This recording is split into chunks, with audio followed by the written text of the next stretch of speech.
ఈ నెల 22వ తేదీన నైరుతి బంగాళాఖాతంలో అల్పపీడనం ఏర్పడనుందని భారత వాతావరణ శాఖ అధికారులు అంచనా వేస్తున్నారు. 24వ తేదీ కల్లా అది ఈశాన్య దిశగా పయనించి మధ్య బంగాళాఖాతంలో వాయుగుండంగా బలపడుతుందని చెబుతున్నారు. ఈ నెల 24వ తేదీ తర్వాత అది ఇంకా బలపడి తుఫానుగా మారి ఒడిశా తీరం వైపు రావడానికి అవకాశం ఉంది. తుఫాన్ అంశంపై ఈ నెల 22వ తేదీ తర్వాత మరింత స్పష్టత రానుంది.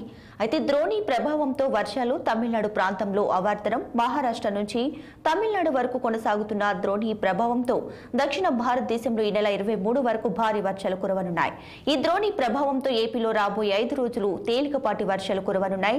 తూర్పు గోదావరి, పశ్చిమ గోదావరి, ఏలూరు, కృష్ణా, అల్లూరి సీతారామరాజు, ఇక పార్వతీపురం, మన్యం, డాక్టర్ బిఆర్ అంబేద్కర్ కోనసీమ, చిత్తూరు, తిరుపతి, అనంతపురం, శ్రీ సత్యసాయి, వైఎస్ఆర్, అన్నమయ్య జిల్లాల్లో తేలికపాటి వానలు, ఓ మోస్తరు వానలు కురుస్తాయి.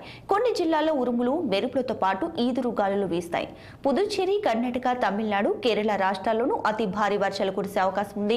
ఇక ఏపీ, తెలంగాణ, యానం ప్రాంతాల్లో రాబోయే వారం రోజుల పాటు ఉరుములు, మెరుపులు, పిడుగులతో కూడిన బలమైన గాలులు వీస్తాయి. నైరుతి రుతుపవనాలు నిన్న అండమాన్ నికోబార్ దీవులను తాకాయి. ఈ నెల 31వ తేదీ నాటికి అవి కేరళ తీరాన్ని తాకనున్నాయి. వచ్చే నెల 5వ తేదీన రాయలసీమ మీదుగా ఏపీలోకి ప్రవేశించే అవకాశం ఉందంటూ వాతావరణ శాఖ అధికారులు చెబుతున్నారు.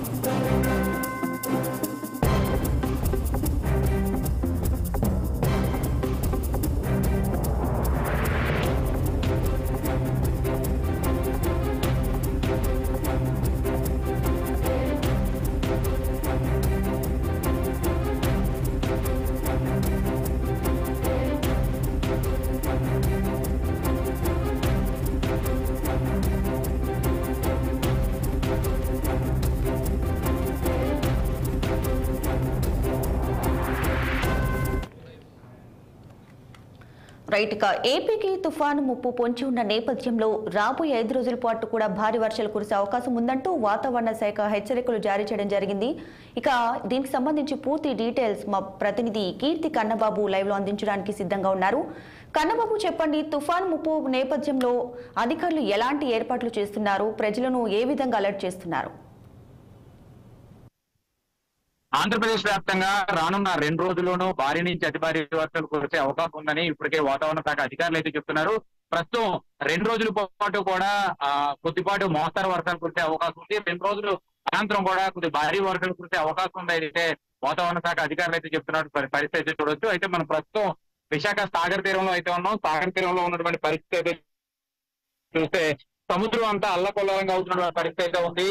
అదే విధంగా చాలా ఎక్కువ శాతం చూసుకుంటే కనుక అలలన్నీ కూడా రాకాసి అలలు ఎగిసిపడుతున్నటువంటి పరిస్థితి ఉంది. తుఫాను సమయంలో ఏ రకమైన వాతావరణం ఉందో అదే ఆ స్థాయిలో ప్రస్తుతం మన కెమెరామెన్ చూపిస్తున్నారు. ప్రస్తుతం ఆంధ్రప్రదేశ్ వ్యాప్తంగా ఉన్నటువంటి వెదర్ అంతా కూడా చూసుకుంటే ఈ రోజు రేపు కూడా భారీ వర్షాలు నమోదయ్యే అవకాశం ఉందని చెప్పేసి కూడా కొన్ని సంస్థలు అయితే చెప్తున్నాయి. అలాగే దక్షిణ తమిళనాడులో కొనసాగుతున్నటువంటి ఆవర్తన ద్రోణి కారణంగా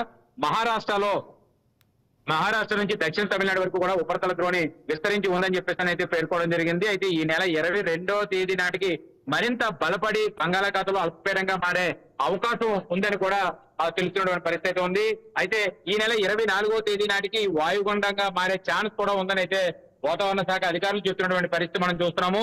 అదేవిధంగా నేడు రేపు ఏపీలో పార్వతీపురం, మన్యం, అల్లూరి సీతారామరాజు జిల్లా, అలాగే కోనసీమ జిల్లాల్లో తూర్పు గోదావరి, పశ్చిమ గోదావరి, ఏలూరు, కృష్ణా, అనంతపురం, సత్యసాయి, కడప, అన్నమయ్య, చిత్తూరు, తిరుపతి జిల్లాల్లో చూసుకుంటే కనుక మోస్తరు వర్షాలు కురిసే ఛాన్స్ కూడా ఉందని అయితే కొంత వాతావరణ శాఖ అధికారులు అయితే చెప్తున్నారు. ఉత్తరాంధ్ర జిల్లాల నుంచి రాయలసీమ వరకు కూడా భారీ నుంచి అతి భారీ వర్షాలు కురిసే అవకాశం ఉందని కూడా ఇప్పటికే వాతావరణ శాఖ అధికారులు తెలుస్తున్నటువంటి పరిస్థితి మనం చూడొచ్చు. అలాగే పలు ఏదైతే వర్షాలు పడే సమయంలో పిడుగులు కూడా పడే అవకాశం ఉందని పేర్కొన్నారు. ఈదురుగాలతో కూడినటువంటి బలంగా వీచే ఛాన్స్ కూడా ఉందని చెప్పేసి కూడా చెప్తున్న పరిస్థితి ఉంది. అయితే పొలాల్లో పనిచేసే వారంతా కూడా చెట్ల కింద ఉండొద్దంటూ కూడా విపత్తుల శాఖ అధికారులు అయితే చెప్తున్నటువంటి పరిస్థితి మనం చూస్తున్నాము. అదే విధంగా ఏదైతే సముద్రంలో వేటకు వెళుతున్నటువంటి మత్స్యకారులందరినీ కూడా కొంత ఎలర్ట్ గా ఉండాలని చెప్పేసి కూడా చెప్పడం జరుగుతుంది. అలాగే లోతట్టు ప్రాంతాల్లో నివసిస్తున్న ప్రజలందరూ కూడా కొంచెం అప్రమత్తంగా ఉండాలని కూడా అధికారులు చెప్తున్నటువంటి పరిస్థితి మనం చూస్తున్నాం. ప్రధానంగా ఉత్తరాంధ్ర జిల్లాల మీద ఈ ప్రభావం ఎక్కువగా చూపిస్తుందంటే కొంత ఇప్పటికే ఏజెన్సీ ప్రాంతాల్లో గడిచిన 2 రోజులుగా అయితే ఇటు మన్యం జిల్లా అవనియండి, ఇటు విశాఖ అల్లూరు జిల్లాల్లో అవనియండి, ఈ 2 జిల్లాల్లో కూడా భారీ నుంచి అతి భారీ వర్షాలు కురుస్తున్నటువంటి పరిస్థితి ఉంది. అయితే ఋతుపవనాల రాకతో ఏదైతే కొంత వాతావరణం కూడా చల్లబడే అవకాశం కూడా ఉన్నట్లయితే కొంత అధికారులు అయితే చెప్తున్నటువంటి పరిస్థితి కనబడుతుంది. అలాగే కన్నబాబు, ఈ భారీ వర్షాల నేపథ్యంలో ఏపీలోని ఏ జిల్లాలకు హెచ్చరికలు జారీ చేశారు?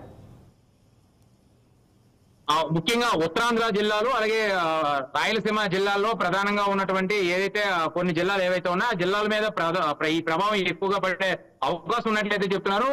ముఖ్యంగా ఏదైతే ఆంధ్రప్రదేశ్ కు సంబంధించినటువంటి జిల్లాల్లో చూస్తుంటే కనుక పార్వతీపురం, మన్యం జిల్లా, అల్లూరి సీతారామరాజు అలాగే కోనసీమ జిల్లాలకు సంబంధించినటువంటి జిల్లాల్లో కూడా దీని ఎఫెక్ట్ ఎక్కువగా ఉండే అవకాశం కనబడుతుంది. అలాగే తూర్పు గోదావరి జిల్లా, పశ్చిమ గోదావరి, ఏలూరు, కృష్ణా, అనంతపురం, సత్యసాయి, కడప, అన్నమయ్య, చిత్తూరు, తిరుపతి జిల్లాల్లో మోస్తరు వర్షాలు కురిసే అవకాశం ఉంది. అయితే ఉత్తరాంధ్ర జిల్లాల నుంచి రాయలసీమ వరకు కూడా ఏవైతే ఈ జిల్లాలు ఏవైతే ఉన్నాయో ఈ జిల్లాలు ప్రధానంగా ఉత్తరాంధ్ర జిల్లాల్లో ఉన్నటువంటి ఈ జిల్లాలు రాయలసీమ జిల్లాల వరకు కూడా భారీ నుంచి అతి భారీ వర్షాలు కురిసే అవకాశం కూడా ఉన్నట్లయితే వాతావరణ శాఖ అధికారులు అయితే చెప్పడం జరుగుతుంది.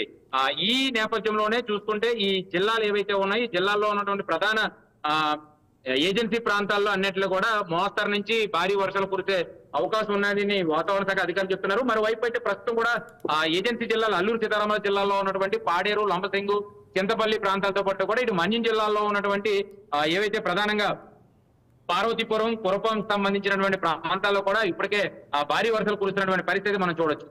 Right, thanks for the updates Kannababu.